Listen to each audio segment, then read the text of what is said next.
Hello po mga ka-sewers! Isa na naman pong idea yung aking isi-share sa inyo sa araw na ito.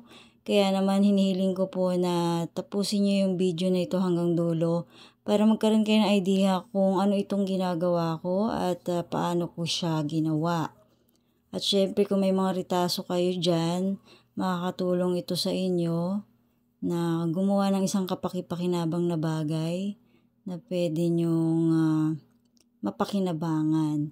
Ayan, nag-provide lang ako dito ng 3 pirasong tela na magkakaiba yung sukat niya. Square po yung aking tabas. And then, ipinold ko lang siya ng pa-triangle. Ngayon, pinapasadahan ko siya ng 1/2 inch dyan sa bandang nilupian. Ayan. Any material po, mas maganda nga po kung medyo makapal yung material na gagamitin. Mas maganda kung maong o yung mga makakapal na fabric. Sample lang naman tong ipapakita ko sa inyo para magaya nyo. Ayan, magkaiba po yan ng sukat. Ayan. Shout out nga po pala sa aking mga top fans. Ayan, yung mga laging sumusubaybay, nanonood ng aking mga videos. Marami pong salamat sa inyo. At syempre dun sa mga patuloy na nagla-like and share ng aking mga videos para lahat makapanood at matuto. Ayan, shout out po sa inyo. Hindi ko man mabanggit yung mga pangalan nyo isa-isa dahil marami kayo. Ayan, nilalahat ko na lamang po kayo. Marami pong salamat.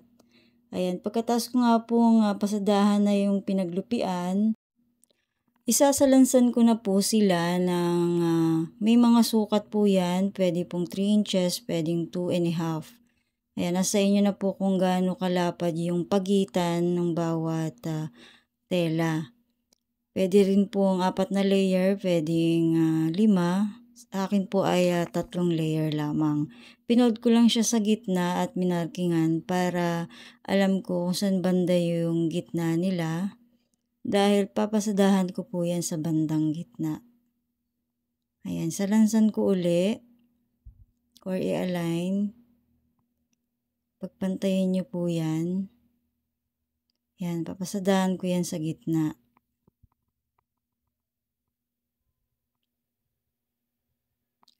Saan man po kayong sulok ng daigdig, ng mundo, Luzon, Visayas, and Mindanao.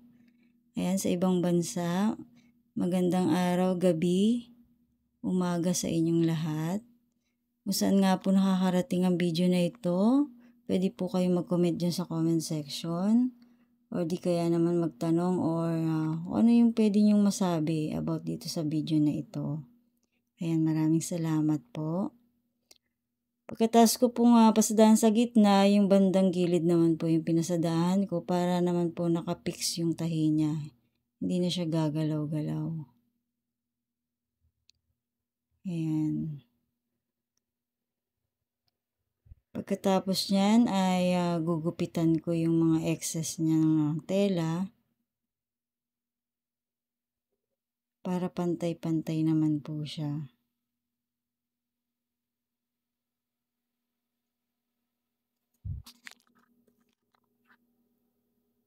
Kung naiiksiyan po kayo sa Reels video ko, may long form video po nito. Pahanap na lamang po sa aking mga videos. Ayan, madali lang naman pong hanapin dyan sa aking account. At kung nagbe-benefit nga po sa inyo itong mga pinopost kong videos or nakakatulong sa inyo, papalo naman po ng aking account para updated kayo palagi sa mga ina-upload ko pong videos araw-araw. Yan. Maraming salamat. Pagkatapos po niyan, ipo-fold ko sa gitna and then kukurtihan ko siya ng heart.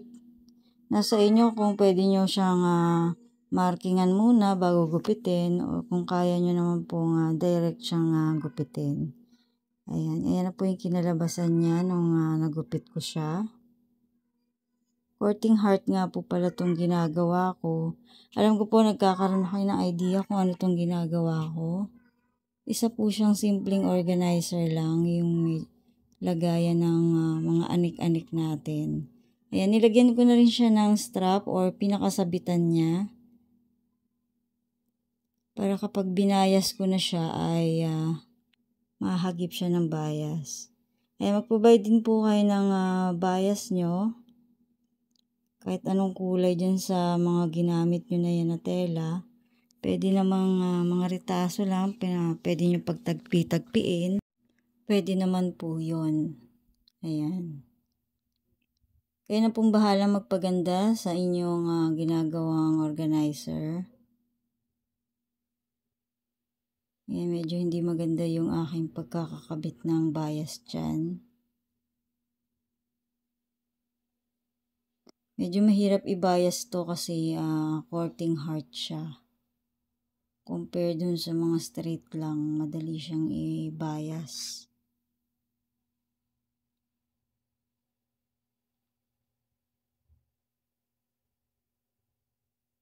Ayan. Ganyan lang po siya kasimple. Sana ay nakuha niyo po yung aking ginawa na pwede niyong gawin dyan sa inyong bahay. Kaya maraming salamat po sa inyong panonood at abangan niyo po yung susunod kong videos na i-upload. Ayan, mabuhay po kayong lahat mga kasowers. Ingat po palagi. Salamat.